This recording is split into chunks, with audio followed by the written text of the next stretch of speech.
என்னிடம் ஜோதிடம் கேட்கறதுக்கு ஒரு மாமி வந்திருந்தாள். அவளுக்கு ஒரு 56, 58 வயசுக்கு மேலே இருக்கும். கிட்டத்தட்ட 60 வயசுக்கு கிட்டே இருக்கும். வயசானவ தான். அவளுடைய கணவருக்கு உடம்பு சரியில்லை. ஆஸ்பத்திரியில் அட்மிட் பண்ணியிருக்கேன். அவருக்கு ஆயுள் பாவம் எப்படி இருக்குது? அவன் நல்லா போயிடுச்சு வந்து வருவார. திடீர்னு உடம்புக்கு வந்துட்டு அவருக்கு டாக்டர்லாம் வந்து பார்த்து தான் சொல்லணும் அப்படின்ற மாதிரிலாம் சொல்கிறா. ரொம்ப வருத்தமாக இருக்குது. எப்படி இருக்குன்னு கேட்டால், ஒன்றும் கவலைப்படாதுங்கோ, பகவான் இருக்கே, தெய்வம் இருக்குது, யாரையும் அது எந்த நிமிஷத்துலையும் கைவிடாது, ஒரு கவலையும் இல்லை, கண்ணெல்லாம் தொடச்சிக்கோங்க, அழலாம் வேண்டாம், நான் பார்த்து சொல்கிறேன் அப்படின்னு நான் சொல்லிகிட்டே அந்த மாமி சொன்னேன். மாமி, கோவிலில் ஒரே கும்பலாக இருந்தது மாமி. பிள்ளையாரை போய் சேவிக்கலான்னு தேய்ச்சிட்டு கை நீட்டுறேன். குங்குமத்துக்கு பதிலாக விபூதியை கொடுத்துட்டான் மாமி. விபூதியெல்லாம் இந்த மாதிரி ஆகிட்டு தானே இட்டுப்பா, குங்குமம் தானே சுமங்கலிகளெல்லாம் இட்டுப்பா. அது வேற என் மனசில் ரொம்ப கிளேஷமாக இருக்குது. நான் சிரித்தேன். உங்களுடைய மனசினுடைய வேதனையினால உங்களுக்கு அப்படிலாம் தோணிருக்குடா.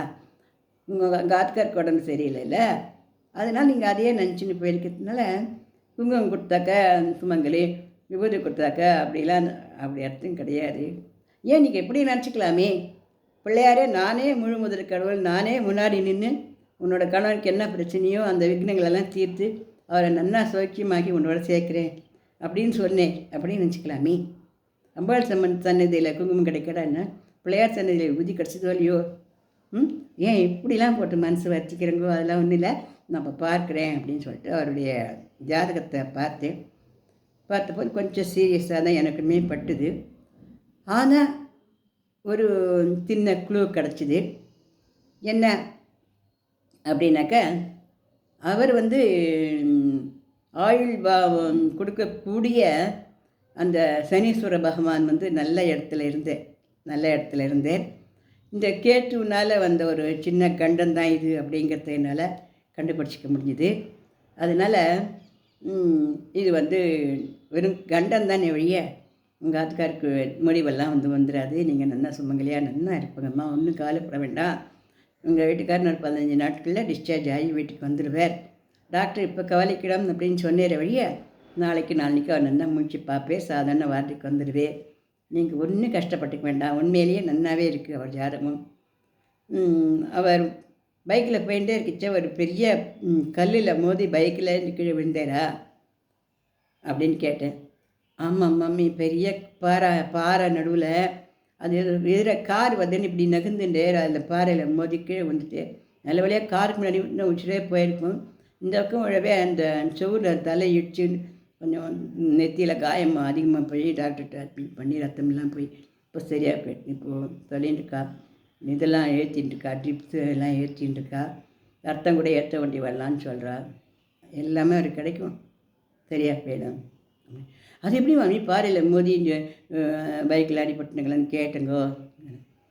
இல்லை, இதெல்லாம் ஜோசியத்திலே தெரியும். அந்த கேது அப்படிங்கிறது பள்ளம், பாறை, கரடு முரடான இடம் அப்படிங்கிறது தெரியாது. இந்த சுக்கரங்கிறது வெஹிக்கிள்ன்றதுக்கு தெரியாது. அதனால் அந்த பைக்கிலேயோ இல்லை கார்லையோ போகச்ச அந்த பாறையோ ஒரு மோடோ தடுக்கியிருக்கின்றது என்னால் கண்டுபிடிக்க முடிஞ்சுது. மற்றபடி ஒன்றும் இல்லை. இது எப்படி நான் உண்மையாக உங்களுக்கு சொல்கிறேனோ அந்த மாதிரிக்கா உங்களுடைய வீட்டுக்காரர் நன்னா குணமாகி உங்களோட சேர போகிறது உறுதி தான், எந்த கவலையும் பட வேண்டாம் அப்படின்னு சொல்லிவிட்டு நன்னா குணமாகி வீட்டுக்கு வந்ததுக்கப்புறம் அந்த பிள்ளையாருக்கு நன்னா அர்ச்சனை பண்ணி நன்னா தேங்காய் உடைச்சி எல்லாம் பண்ணுங்கோ. அந்த மகாலட்சுமிக்கும் துர்க்கைக்கும் நன்னா பாலாபிஷேகம்லாம் பண்ணி நன்னா பண்ணுங்கன்னு. கண்டிப்பாக மம்மி, கண்டிப்பாக பண்ணுவேன் மம்மி. நீங்கள் சொன்னதே இருக்கிற மனசு நிம்மதியாக இருக்குது. இப்போ தான் சாயங்காலம் போகணும், 6 மணிக்காக போகணும். பிள்ளை இருக்கான் இப்போ ஆஸ்பத்திரியில், நான் போகணும். நான் கோவிலுக்கு போய் கை கூப்பிட்டு கொஞ்ச நேரம் ரெஸ்ட் எடுத்துன்னு மறுபடியும் வரேன்டா அப்படின்னு சொல்லிட்டு வந்திருக்கேன். போங்க, ஒன்றும் இருக்காது. இப்போ போச்சே உங்கள் நல்ல சமாச்சாரம் உங்களுக்கு தெரியும், கவலைப்படாதுங்க. எதையுமே எதிர்மறையாக நினைக்கக்கூடாது. மனசுங்கிறது நமக்கு என்ன தெரியுமா, ஒரு நாணயம் மாதிரி. அது எப்போ பார்த்தாலும் நல்லதை விட கெட்டதை தான் நிறையவே சொல்லுவோம். நம்ம அதில் போயிடக்கூடாது. நல்லது தான் நிறையவே நடக்கும். எப்போவாது என்றைக்காவது யாருக்காவது இல்லை நமக்கே கூட எப்போ சமயத்தில் கஷ்டம் நடக்கலாம், இல்லை உண்மை வராதுன்னு சொல்கிறதுக்கு இல்லை. ஆனால் அதையும் நம்ம ரொம்ப தாட் பண்ணி இருக்கக்கூடாது. தைரியமாக போயிட்டு வாங்க அப்படின்னு சொல்லி அனுப்பிச்சேன். அதுக்கப்புறம் ஒரு மாதம் கழித்து அவ்வளோ ஆத்துக்காருமே வந்தா.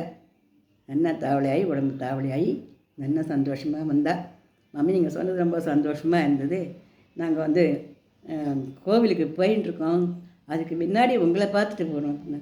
இது என்ன வம்பா இருக்குது, கோவில் கடவுளும் நானும் ஒன்றா? கோவிலுக்கு போய் பகவானை முதல்ல அர்ச்சனை பண்ணி பூஜை பண்ணுவேன். இல்லை மாமி, நீங்கள் வந்து கடவுள் அப்படின்லாம் உங்களை நான் சொல்லலை. அன்றைக்கி அந்த நிமிஷத்தில் நீங்கள் சொன்ன அந்த வார்த்தை என்னோடய உசுரை காப்பாற்றிச்சு மாமி. இல்லாட்டா நானே எனக்கு ராத்திரி போயிட்டுருப்பேன். அவ்வளோ மனசு உடச்சி போய் வந்தேன் நான். அப்படிலாம் ஒன்றும் இல்லை. அவருக்கு உடம்பு செய்யலைன்னாலும் நீங்கள் ரொம்ப வாடி போயிட்டீங்களோ, அதெல்லாம் ஒன்றும் இல்லை. நீங்கள் வந்து பகவானுக்கு அர்ச்சனை பண்ணிவிட்டு அந்த அர்ச்சனை பண்ண பூக்களை, அந்த அர்ச்சனை பண்ண பழம் பிரசாதமெல்லாம் எடுத்துன்னு என்கிட்ட வாங்கோ, போயிட்டு வாங்கோ சொல்லிட்டு அனுப்பிச்சி விட்டேன். இது எனக்கு ஒரு பெரிய சந்தோஷமாக இருந்தது. இது உங்ககிட்ட நான் பகிர்ந்துக்கிறதுல ரொம்ப சந்தோஷப்படுறேன். இந்த பதிவு பிடிச்சிருந்ததுன்னா லைக் பண்ணுங்கள், ஷேர் பண்ணுங்கள், சப்ஸ்கிரிப்ஷன் கொடுங்க. நன்றி, வணக்கம்.